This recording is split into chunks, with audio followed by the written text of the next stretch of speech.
덕분입니다. 항용사 포교원 원장 법부입니다. 오늘은 7월 7석에 대하여 말씀을 드리고자 합니다. 7월 7석이라고 하면 우리는 견우직녀 이야기를 빼놓을 수가 없습니다. 그러나 견우직녀 이야기는 실제로 이 설하지만은 깨달음에 우리가 삶에 어떻게 살아야 된다라는 이치를 담고 있는 이 설화가 바로 견우직녀 이야기입니다.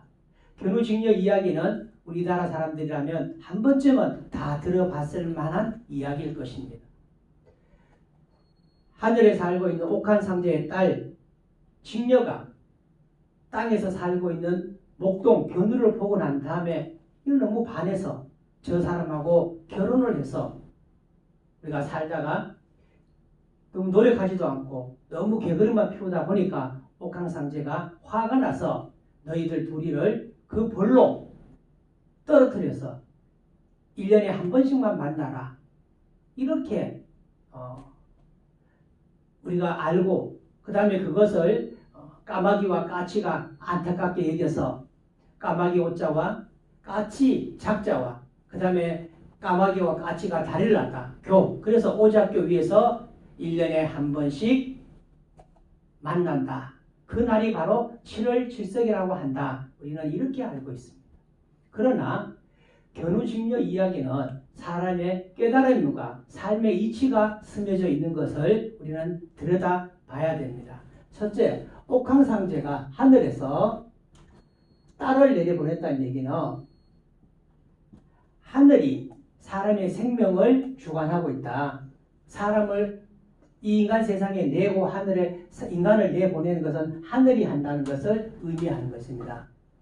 자기 딸을 내려보냈다는 얘기는 딸이 여자가 있어야 생명이 태어날 수 있기 때문에 그래서 하늘에서 생명을 낸다는 것을 알아라 하는 것이 바로 자기 딸을 인간 세상에 보냈다는 의미가 담겨져 있고 그 다음에 둘이서 만나서 우리가 먹고 놀았다.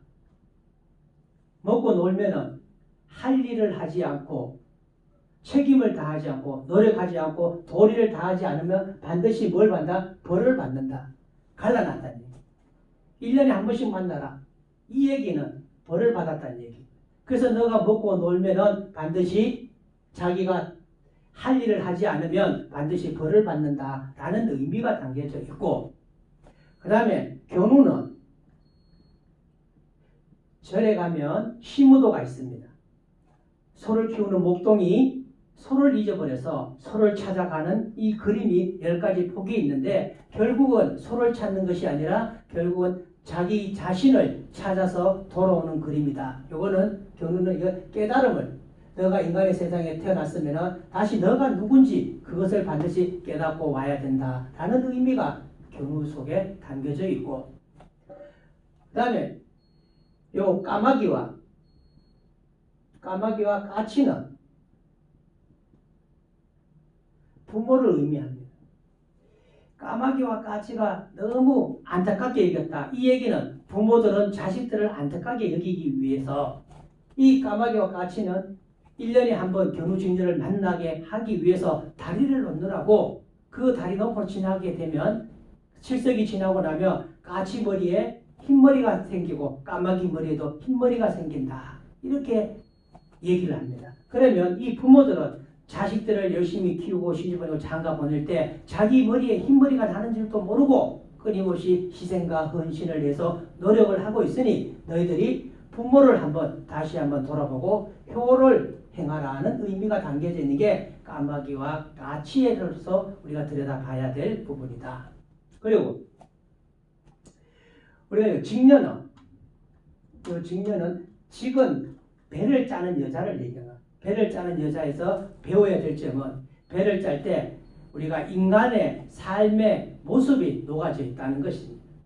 첫째 배를 짤 때 보면 시실과 난실이 서로 왔다 갔다 하면서 배가 하나씩 짜여질 때 시실이 난실이 왔다 갔다 한다는 얘기는 우리가 살아갈 때 선업과 악업을 우리가 서로 짓고 만들고 있음을 알아야 되고 이 배를 짜는 사람이 어떤 사람은 대충 대강 살고 어떤 사람은 엉성하게 짜는 사람도 있고 어떤 사람은 단단하게 짜고 아주 촘촘하게 짜는 사람도 있고 예쁘게 짜는 사람도 있고 대충대강 짜는 사람도 있더라. 그래서 인생살이를 너희들이 살아가는데 대충대강 엉성하게 그렇게 살면 한다. 하나하나의 배를 짜듯이 촘촘하게 짜듯이 짜야 된다라는 의미가 이 직녀로서 우리가 배워야 될 부분이고, 그 다음에 우리가 1년에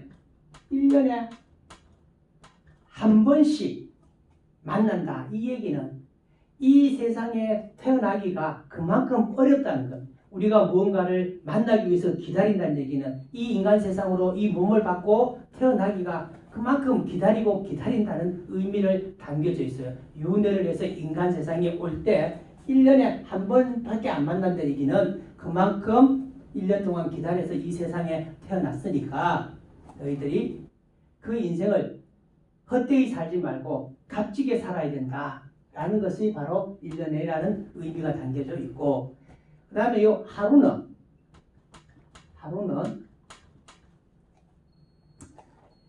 이 우리 인생이 그만큼 짧다는 겁니다. 인생을 살 때 우리가 100살까지 산다고 생각하지만 그것이 우리 보면 얼마나 쏜살같이 지나간다는 것을 우리가 의미하는 것이 바로 하루다. 좋아하는 사람하고 하루만 딱 있으면 하루가 어떻게 간 줄도 모르게끔 지나간다. 그래서 너희 인생이 한 번 태어났다가 가는 인생이 그렇게 짧다니까. 짧으니까 후회하고 값지고 보람된 일을 너희들이 많이 만들어야 된다 하는 것을 의미하는 것이고, 그 다음에 여기 헤어지는 것은 죽음을 의미하는 겁니다. 헤어진다는 얘기는 우리가 좋아하는 사람과 잠깐 만나겠다가 헤어질 때 되면 늘 아쉬움도 남고 미련도 있고 후회도 남게 마련인데, 너희들이 이 세상에 왔다 갈 때 우리가 죽음이라는 걸 해서 이 세상으로 다시 돌아올 때 아쉬움과 미련과 후회를 남기지 마라 라는 의미가 이렇게 이 경우직녀 이야기에서 풀어서 놓고 나면 그런 의미가 다 숨어져 있다는 것입니다. 이것이 경우직녀가 저희들에게 인간들에게 어떻게 살아야 되고 삶을 어떻게 만들어 가야 된다는 것을 우리가 의미하는 것이다. 한 가지가 빠졌는데, 남자, 여자, 그러니까 만난다는 것은 무엇을 의미하냐? 남자, 여자가 만나면 반드시 여기에 자식이나 후손을 봐야 된다. 이런 뜻이 있습니다. 그래서 모든 사람들이 7월 칠성날쯤 되면 자손들의 어떤 이 자식을 좀 얻고자 기도를 하고 발언을 하는 것이 바로 여기서부터 7월 남자, 여자가 둘이 만나면 무슨 의미가 그렇게 만들어진다는 것을 나타내는 것입니다. 자, 그러면 7월 칠석이라는 것은 원래는 이 민간신앙에 우리가 도교에서 전해져 오는 것입니다. 도교에서 이 민간신앙으로, 민간에서는 북두칠성에 대한 신앙이다. 우리 사람 몸에 얼굴에 7개의 우리가 칠성판이 깔렸다라고 해서 우리 민간에서 열심히 찾고 의지하고 믿어왔던 어떤 그 신앙입니다. 근데 도교에서 보면 하늘에서 천기가 내려오고 땅에서 지기가 올라온다. 이런 거는 도교에서는 1월 1일 3월 3일 삼진날은 땅의 기운이 하늘에 올라가서 보고를 하는 날이다. 이렇게 해서 3월 3일 때 우리가 기도를 하고 바라는 것을 전달하는 그러한 의미가 있다. 그 다음에 5월 5일 날은 단오라고 해서 또 큰 행사가 있고, 7월 7일은 칠석이다. 그 다음에 9월 9일은 중랑절이라고 해서 도교에서는 이 양의 숫자가 겹치는 날을 큰 행사로 잡았다. 이렇게 볼 수 있습니다. 그러면 도교에서 이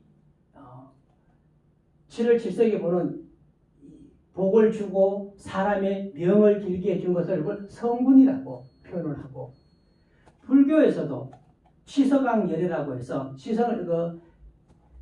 치성광열애께서는 이 부처님의 이 몸에서 이 털구멍 하나하나에 광채가 빛이 나서 모든 업을 소멸시키고 재앙을 물리치고 그 다음에 복을 주었다라고 하는 이 열애불 부처님 이야기가 똑같이 7분의 이야기가 있습니다. 그리고 도교에서도 무슨 성군, 탐낭 성군, 검은 성군, 녹전 성군 이렇게 해서 7분의 성군이 있는데 이분들이 하는 역할이 똑같다는 겁니다. 그래서 불교에서 제1번으로 하는 운의통 열애가 있어요. 이분은 도교에서 탐낭 성군과 같은 역할을 하는데 이거는 자손에게 만덕, 덕을 베풀어 준다라는 의미를 갖고 있어요. 그런 역할을 해주시는 분이다. 두 번째로는 광음자재보살이다. 광음열애께서는 도교에서는 검은 성분이라고 해서 장애와 재난을 없애준다. 사람이 우리가 장애인이 태어난다든지 무슨 천재지변이라든지 이런 것들을 일어나서 우리가 사람이 괴로움을 없애주는 보살이고 성군이시다. 열애불이고 성군이시다. 이렇게 이해를 하시면 되고, 세 번째가 우리가 보면은 금색성취 열애, 불교에서는 금색성취 열애불이라고 얘기를 하고 여기는 녹존성군이다. 이분들은 모든 업을 소멸시켜주는 역할을 하고 있더라. 그 다음에 네 번째로는 최승 길상열애라고 해서 도교에서는 문곡성군이다. 이것은 구하는 것을 얻게 해주는 부처님이고 불이고 그 다음에 성군이시다. 해서 우리가 금전이 됐든 취직이 됐든 재물이 됐든 출세가 됐든 이 모든 것을 구하고자 할 때 바로 최길상열애에게 우리가 소원을 빌면은 이루어진다. 이것은 문곡성군과 같다는 것입니다. 자, 그 다음에 다섯 번째가 우리가 광달지변열애라고 해서 요거는 우리가 염전성군, 도교에서는 염전성군 100가지 장애물을 치워준다. 이런 의미가 있어요. 막힌 것을 뚫어준다. 내가 무슨 일을 할 때 어려움이 있고 힘든 것이 있으면 그런 것들을 다 없애준데 광달지변 우리가 열애께서 그 다음에 여기서는 우리가 염전성군이 그런 역할을 같이 해준다라고 이렇게 안내를 하고 있습니다. 그 다음에 여섯 번째로가 우리가 보면은 범해유희열애라고 해서 그 다음에 불교에서는 무곡성군이 똑같은 일을 하는데 복과 덕과 지혜를 갖출 수 있도록 해준다. 그래서 우리가 공부를 하고 뭔가 부족한 게 있으면 여기 보면 무곡성군에게 기원하고 발언하듯이 절에서는 범유희열애께서 그런 일을 해주고 있다. 그 다음에 일곱 번째 우리 불교에서는 약사유리강열애라고 해서 우리 여기는 파군성군, 여기는 사람이 아픈 것, 수명, 그 다음에 이런 것들을 연장해주고 오래 살 수 있도록 해주는 것이 바로 이 파군성군, 그 다음에 약사유리강열애에서 하는 일을, 이런 일을 하고 있더라는 겁니다. 그래서 이 옛날에 어린애가 지나가다가 이 도인으로부터 너는 19살까지만 살 수밖에 없다라고 이야기를 들어요. 그 이야기를 듣고 나니까 이 아이가 그러면 자기가 할 일도 많고 해야 될 일도 이루어야 될 일도 많은데 19살까지 산다가 너무 짧다는 거야. 그래서 어떻게 하면 내가 좀 더 오래 살 수 있습니까? 이 방법을 알려주세요 하니까 어디쯤 가면은 실성님께서 자, 어느 산에 가면 장기를 두고 있는데 거기에 가면 너 수명을 늘려줄 것이다. 그 말을 듣고 거기를 찾아가니까 두 분이서 바둑을 두고 있어요. 이때 이 어린이는 내가 할 일도 많은데 너무 빨리 죽는다고 하니 저를 수명을 좀 길게 해주십시오 라고 앉아서 자꾸 귀찮게 하고 쫄라대니까 아무래도 그때 봤을 때는 파군성군이나 아니면은 유리강열애 쭉 되시는 분이 뭘 얘기했냐면 애따 가져가라고 해서 80을 줬대요. 그래서 자기가 가지고 있는 이 19살까지 해서 그래서 99살까지 자기가 병도 들지 않고 자기가 한 일을 무사히 마쳤다. 이렇게 해서 그런 이야기가 전해지면서 우리가 칠성님 전에는 건강과 복과 수명을 우리가 바라는 그러한 신앙이 시작되었다는 것을 알 수가 있습니다. 우리가 여기에서 진목대사께서도 자기 조카가 너무 어렵게 살아서 조상님들에게 대한 밥도 하나, 제사도 하나 제대로 지낼 수가 없어서 이걸 너무 안타깝게 여긴 진목대사가 이 자기 조카에게 하는 말이 몇 년, 몇 월, 며칠, 몇 시에 내가 7분의 칠성님을 모시고 올 테니 너가 정성껏 음식을 장만해서 대접을 잘하면 너가 어려움에서 벗어날 수 있을 것이다 라고 이야기를 하고 언제까지 모시고 올 테니까 준비를 하라고 일러두었어요. 근데 이 사람은 진묵대사가 와서 그 얘기를 듣고 정말로 없는 돈을 있는 돈을 긁어서 진수성찬을 차렸다고 해요. 근데 진묵대사님하고 7분의 이 칠성 여러분께서 오는 모습을 보니까 한 분은 머리가 산발을 해서 눈곱도 깨지지하고 콧물도 흐르고 옷도 떼꽁물이 줄줄줄 흐르니까 이 조카가 보니까 내가 속았다. 이거 사기를 당했다. 어떻게 저런 사람들이 내한테 복을 주겠냐. 차라리 내한테 밥을 한 그릇 얻어먹으러 왔으면 왔지. 저 사람이 내한테 무슨 복을 주겠냐 하는 마음에 그만 들어가지고 그때부터는 국을 갖다 놓을 때도 왔으니까 진묵대사 얼굴을 봤어라도 밥이라도 한테 놓으려고 할 때 그냥 이쁘게 정성껏 놓는 것이 아니라 갖다가 그냥 턱 국도 말에서 나왔는 것이 턱 갖다 놓으니까 국물이 쏟아서 상 위에 엎질러지고 숟가락도 아무 따라 놓고 이러다 보니까 이 7분의 칠성여객께서 기분이 나빠서 한 분 한 분 가는 거예요. 가니까 이때 진묵대사가 얼굴이 참 난처해지겠죠. 그래서 이 6분이 다 가고 한 분이 마지막에서 맨 늦게 나갈 때 진묵대사가 내 얼굴을 봐서라도 밥 한 숟갈이라도 뜨고 가라.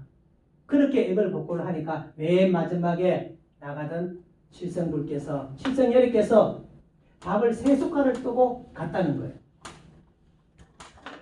그런 일이 있고 난 다음에 얼마 안 있다가 우연히 돼지가 한 마리가 집에 들어오게 되었는데 이 돼지가 새끼를 놓고 그냥 얼마 안 돼서 큰 부자가 됐어요.